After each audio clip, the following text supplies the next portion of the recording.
कटक दरखापाटଣା स्थित गोपालजीउ आश्रम तथा बायाबाबा मठ आनुकूल्य रोहित कुमार बेहुरा तत्वावधान में श्री कल्पतरु सचिनंदन ट्रस्टर अग्रणी सेवक श्री श्री अद्वैत दास बाबाजी महाराज नवम वार्षिक स्मरणोत्सव अनुष्ठित होईछि। एही अवसर में आश्रम परिसर में आयोजित दुईदिनिया कार्यक्रम में ओडिशार विभिन्न प्रांतरू साधु सन्त एवं मठर महंत माने योगदान करथिले। एही महोत्सव में बायाबाबा मठर समस्त भक्तवृंद एवं बहु सुनामधारी व्यक्तिविशेषों समेत हजार हजार संख्यार भक्तवृंद योगदान करी हरिकथा श्रवण करने सह प्रसाद सेवन करथिले। 108 मोर गुरुदेव श्री 108 श्री अद्वैत दास बाबाजी महाराज आज स्मरण महोत्सव तांको उद्देश्य रे उत्सवटी पालन करा जाउछि।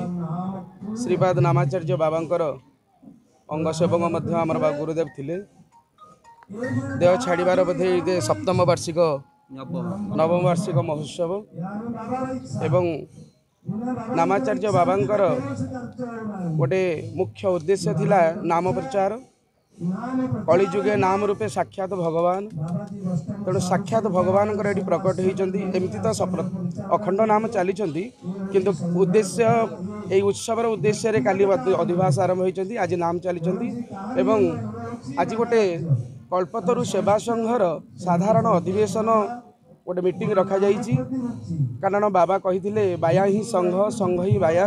जे बाया को भल पाए से संघ को भल पाए, जे संघ को भल पाए से बाया को भल पाए।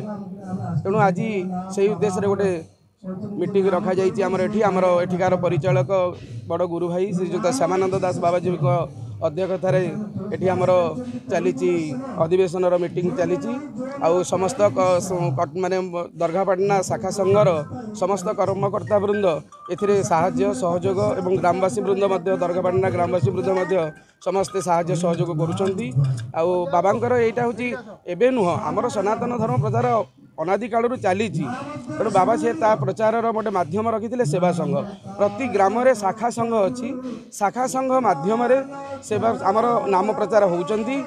सेवा संघ होउचंती मुख्य ता भितर ये हेले शाखा संघ।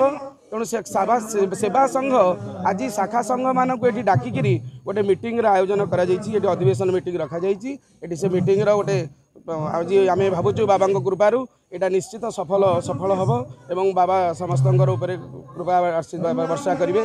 यह ही आमर कामना गुरुदेव पाखे श्री गुरु प्रेमानंदिनी गौरु हरि आम पाखे। मो ना अशोक कुमार जेना जहाँ बाबा कहले मत बुडू भाई बोली प्राय समस्त डाकती। पिला दिनरू मो श्रीपाद अद्वैत दास बाबाजी महाराज सांगरे समय कटई। सी होती नामाचार्य श्रीपाद बाया बाबा चरणाश्रित। श्रीपाद बाबा तांकर आभिमुख्य थिला सनातन धर्मर प्रचार प्रसार एवं से मध्य स्कूल कॉलेज शिक्षा साहित्य सबु दृष्टिकोण बाबांकर प्रचार प्रसार थिला। पुरी ठू वृंदावन पर्यंत अखंड नामर स्रोत। श्रीधाम वृंदावन रे प्रथम ओडिया बाबाजी हिसाब से नामाचार्य बाया बाबा ही प्रतिष्ठा करथिले। सेही तांकरी चरणाश्रित होउचंती श्रीपाद अद्वैत दास बाबाजी महाराज। तांकरी धर्मधारा रे से अनुप्राणित होई से मध्य बहुत किछि चेष्टा करथिले। ओडिशार प्रत्येक पुरपल्ली रे नामर धारा प्रचार प्रसार करिबा, समस्तଙ୍କ भितर सनातन धर्मर प्रचार करिबा एवं शिक्षार मध्य केमिति बहुत पिलांकु आनी आदिवासी पिलांकु मध्य आश्रम रे रखी पाठ पढ़ेइबा। यही धारा से निजको उत्सर्गीकृत करथिले। तांकरी एवं बाबांकर जो ये सेवा संघ दीर्घ दिन हम ये सेवा संघर आज जो अधिवेशन डकाई बहुत दिन पर्यंत ता हो पारि नथिला। तांकर इच्छा थिला अद्वैत दास बाबाजी महाराजंकर जे कल्पतरु सेवा संघर ये अधिवेशन प्रचार प्रसार केमिति हबो, समस्ते धर्म को केमिति बुझिबे एवं यही धर्म माध्यम जहाँ किसी बाबांकर आइडियोलॉजी ताकू प्रचार प्रसार करेंगे।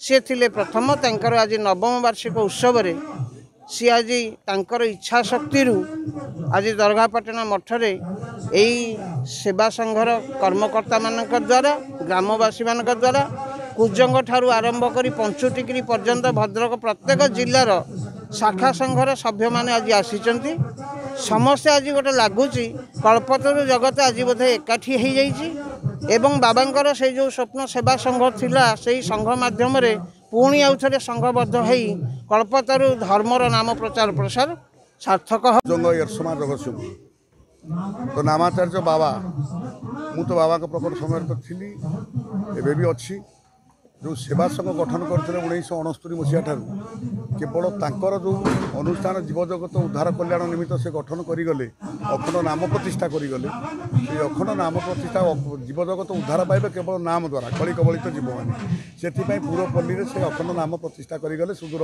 वृंदावन पाखर श्रीक्षेत्र पुरी पर्यंत या भितर कौन होती आम सब ता भितर सामिल नथिलु किंतु बाबा तो सेवा संघ था ये स्थाणु ही जाइला सेवा संघ यह बोधे कल्पतरुंकर इच्छा थिला आज यही जो अधिवेशन आज करा यार एकमात्र कारण होची जो सेवा संघ पड़ी स्थाणु हो जाइला एवं आश्रम गुड़िक सब विशृंखलित हो जाइला ताकू सुखलित परिणत करने आज ये समावेश आम कुजंग अंचल पारादीप अंचल प्राय 300 बाया प्रेमी मैंने आसुँच भी ट्रेन लोक अच्छा टेलीफोन है तेणु जहाँ हूँ समस्त उद्योग आपण मानकर प्रचेषा बाबाजी मानकर प्रचेषा सेवा संघ पाखे अच्छा अभिराम बाबू सी हूँ केन्द्रापड़ा जिलार आम सुदूर पारादीप लगी समस्त परामर्श ये उत्सवटा सफल हम निदाई गौर हरिबो।